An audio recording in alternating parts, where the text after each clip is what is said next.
O presidente Trump, que atacou perfeitamente a Venezuela, falou sobre seus objetivos, que são Groenlândia, Cuba e Colômbia, certo? Ele está especialmente interessado na Groenlândia. Hoje analisaremos esse assunto, então vamos direto ao ponto. Em 4 de janeiro, Trump reafirmou que os Estados Unidos da América precisam da Groenlândia, território dinamarquês, para a defesa nacional. Após a invasão da Venezuela, ele mostrou interesse em adquirir a ilha. A Dinamarca reagiu de imediato, reacendendo as tensões em torno da Groenlândia. Mette Frederiksen, a primeira-ministra da Dinamarca, fez outra declaração após o anúncio do presidente Trump, afirmando que é preciso deixar claro para os Estados Unidos que a ideia de que eles devem controlar a Groenlândia é completamente absurda. A primeira-ministra Frederiksen pediu ao presidente Trump que pare de ameaçar aliados históricos. Trump insiste que os Estados Unidos da América devem ter a Groenlândia, enquanto navios da China e Rússia se aproximam da ilha. A Dinamarca parece ameaçada pelos movimentos dos Estados Unidos.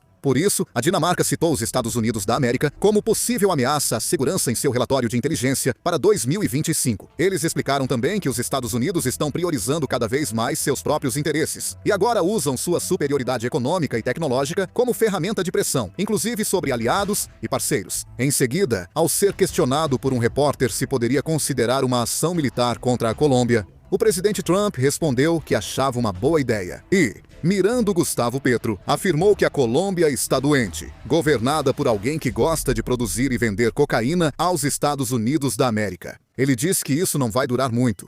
Assim, expressou uma posição favorável à realização de uma operação militar contra a Colômbia. Depois, também comentou sobre Cuba. O presidente Teoreompel afirmou que Cuba está à beira do colapso, não sabe quanto tempo resistirá e destacou a falta de fonte de renda do país. O presidente Teoreompel indica interesse militar em Groenlândia, Cuba e Colômbia, sugerindo possíveis operações ou ocupações. Isso está causando grande choque mundial, já que o presidente dos Estados Unidos da América, Teoreompel, promove abertamente a doutrina Monroe. A raiz desse conceito é a doutrina Monroe, declarada em 1823 pelo presidente James C. Monroe. Os Estados Unidos da América deixaram claro que as potências europeias não deveriam intervir nas Américas, estabelecendo o hemisfério como sua zona de influência. A doutrina Monroe, citada por Doneoldeu Teoreompel, une os nomes Doneoldeu e Monroe para indicar a intenção de herdar esse conceito. E o presidente Doneoldeu Teoreompel mencionou isso publicamente no dia 3 de janeiro, enviando uma mensagem clara. Essa declaração dificilmente pode ser vista como algo improvisado. O governo Doneoldeu Teoreompel divulgou em 5 de dezembro de 2022 a Estratégia de Segurança Nacional, focada em barrar forças externas na América e fortalecer a influência dos Estados Unidos da América. A referência à doutrina Monroe amplia essa estratégia. Nesse contexto, o fato de que, logo após a operação militar na Venezuela, Groenlândia, Cuba e Colômbia estejam sendo mencionados em sequência não é algo que possa ser considerado levianamente. Isso está sendo interpretado como um sinal de que os Estados Unidos pretendem apertar ainda mais o controle sobre todo o hemisfério ocidental, e há previsões contínuas de que isso pode levar a conflitos e incidentes ainda maiores no futuro. O interesse obsessivo do presidente Teoreompel pela Groenlândia deve ser levado a sério. A Groenlândia é território autônomo da Dinamarca, aliada militar dos Estados Unidos da América e não uma região de conflito ou de país hostil. Nessa situação, no momento em que os Estados Unidos pressionarem militarmente a Groenlândia ou revelarem abertamente a intenção de anexá-la, isso não será um ato contra um inimigo externo, mas sim uma ação que destrói a ordem da aliança a partir de dentro. Se os Estados Unidos realmente tomarem alguma atitude, a partir desse dia, a própria base da Organização do Tratado do Atlântico Norte, a OTAN, não apenas será abalada, mas há uma grande possibilidade de entrar em um estágio de colapso e destruição. Por isso, os países europeus estão tão sensíveis ao tema. A questão da Groenlândia não é um problema apenas da Dinamarca, mas se torna um precedente em que os próprios Estados Unidos ameaçam a segurança do território de um país aliado. Já em vários países europeus, há menções públicas de solidariedade política e diplomática com a Dinamarca. E as vozes que pedem para conter as ações unilaterais dos Estados Unidos estão ficando cada vez mais fortes. Se essa tendência continuar, é inevitável que cresça dentro da Europa um ceticismo fundamental sobre se os Estados Unidos podem ser vistos como um parceiro de segurança confiável. Como resultado, o conflito entre a Europa e os Estados Unidos pode se aprofundar muito mais do que agora, e é grande a possibilidade de que a aliança transatlântica sofra uma fissura difícil de reparar. Além disso, há mais uma variável importante. É a cerimônia de premiação dos habitantes da Groenlândia.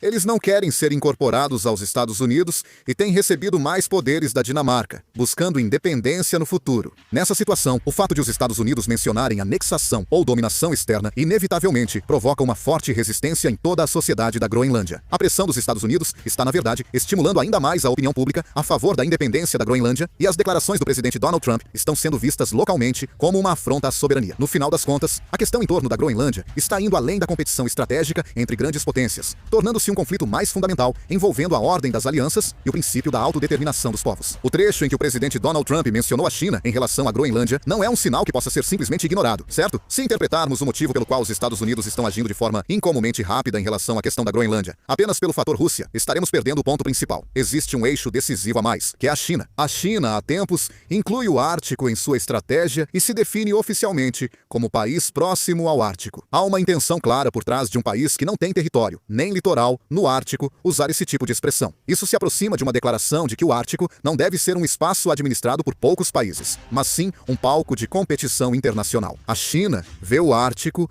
como um campo de batalha central do futuro, onde logística, recursos e equilíbrio militar se cruzam ao mesmo tempo.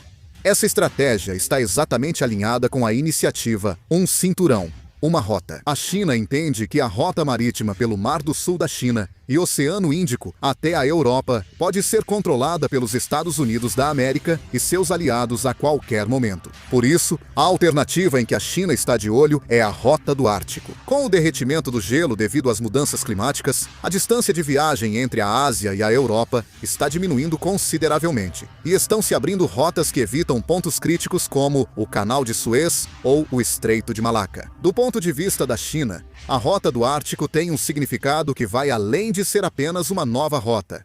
É uma saída estratégica que pode garantir uma rota alternativa mesmo em situações de bloqueio marítimo. Por esse motivo, a China chama a Rota do Ártico de Rota da Seda do Gelo e está tentando incorporá-la como o eixo norte da iniciativa Cinturão e Rota. A Groenlândia tem grandes reservas de terras raras, avaliadas em até 14 quatrilhões e 500 trilhões de won, o que a torna central nesse contexto. Ela fica no meio da Rota do Ártico, servindo como ponto estratégico para monitoramento, portos de escala e acesso a recursos. Na verdade, a China já tentou participar de projetos de construção de aeroportos na Groenlândia e demonstrou grande interesse no desenvolvimento de terras raras e minas. Em especial, o projeto do aeroporto não podia ser visto apenas como uma infraestrutura civil. Uma pista de pouso de longa distância pode ser utilizada militarmente, dependendo da situação, e há grande possibilidade de ser convertida em uma base para operações aéreas ou monitoramento por satélite. Por isso, o governo dinamarquês impediu a participação de empresas chinesas. Apesar de alegar segurança, a decisão visou impedir a entrada da China no Ártico. Os Estados Unidos acompanham esses movimentos de perto. O aquecimento global abriu rotas no Ártico e, em 10 anos, o tráfego de navios aumentou 37 vezes. A Rússia já se preparou para isso e estabeleceu bases militares densamente distribuídas por toda a região do Ártico. Se a China priorizar economia e infraestrutura no Ártico, a região pode sair da influência dos Estados Unidos da América. O país costuma investir e desenvolver antes de mostrar força militar e raramente recua depois de se estabelecer. O controle de portos, aeroportos, minas e redes de comunicação, seguido de expansão política, já ocorreu na África, Oriente Médio e Sudeste Asiático. Na perspectiva dos Estados Unidos, a Groenlândia pode se tornar o primeiro lugar no Ártico onde a China poderá testar seriamente esse tipo de abordagem. Assim, os Estados Unidos da América veem a Groenlândia como linha de frente na disputa por hegemonia com a China, não só como região de recursos ou posto avançado. Os Estados Unidos da América reagem sensivelmente à questão da Groenlândia por temerem que, se perderem esse território, a liderança do Ártico vá para a China. É um fato claro que, devido a essas ações dos Estados Unidos, a comunidade internacional está sendo fortemente abalada. Os países do bloco anti-americano, liderados por China e Rússia, condenaram fortemente as ações militares dos Estados Unidos contra a Venezuela. Eles aumentam as críticas, falando até em violação da soberania. Em contrapartida, países como Israel, Itália e Argentina tiveram reações confusas, reconhecendo a justificativa dos Estados Unidos da América. A fissura entre Europa e Estados Unidos está cada vez mais evidente. Como mencionei anteriormente, os Estados Unidos têm repetidamente mostrado movimentos para incorporar a Groenlândia à sua esfera de influência, o que está aumentando a forte desconfiança dentro da Europa. Como resultado, a confiança na Aliança do Atlântico está sendo abalada, e é muito provável que o conflito entre a Europa e os Estados Unidos se intensifique ainda mais do que agora. Além disso, a situação interna dos Estados Unidos também não pode ser considerada estável. Após o presidente Teodoro Obiang atacar a Venezuela sem aval do Congresso e sugerir intervir em outros países, a tensão política cresce. Em especial, o Partido Democrata está reagindo fortemente, afirmando que o governo está agindo além de sua autoridade. E essa questão está aprofundando ainda mais a divisão política dentro dos Estados Unidos. A situação atual parece estar se desenrolando de forma muito urgente. O que vocês acham da situação atual? Deixem seus comentários. Vou encerrar o vídeo. Obrigado.